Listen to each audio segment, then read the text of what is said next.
বিশ্বনবী যখন সাইয়েদনা আবু মাহজুরা রাদিয়াল্লাহু তাআলা আনহুকে আযান শেখাচ্ছিলেন, বলেন তো বিশ্বনবীর হাতটা কোথায় ছিল? আবু মাহজুরার মাথার সামনে, এই চুলের উপরে ছিল।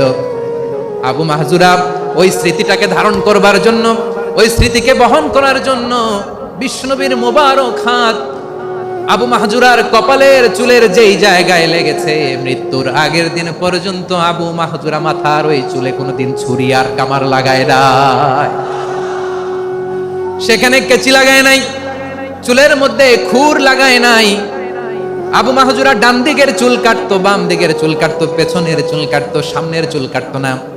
আবু মাহজুরা রাদিয়াল্লাহু তাআলা আনহুর সামনের চুলগুলো বড় হতে হতে যখন এত বড় হয়ে যায়, তিনি চুলগুলো পেঁচিয়ে মাথার মধ্যে রাখতেন, তারপরে তিনি পাগড়ি পরতেন। সবাই জিজ্ঞেস করতো, আবু মাহজুরা এটা আবার কেমন স্টাইল?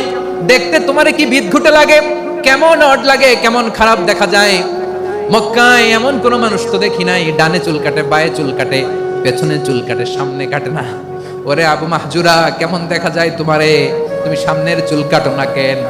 আবু মাহজুরা বলে, আমি হাঁটু গেড়ে পেয়ারা নবীর সামনে বসেছিলাম, আমার এই মাথার চুলের মধ্যে মুবারক হাত লাগিয়ে বিশ্বনবী নিজে আমাকে আজানের প্রতিটা বাক্য শিক্ষা দিয়েছেন।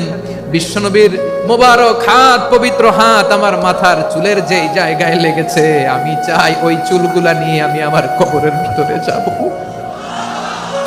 সাইয়েদনা আবু মাহজুরা রাদিয়াল্লাহু তাআলা আনহু ইন্তেকালের আগের পর্যন্ত মাথার সামনের চুলগুলা কাটে নাই।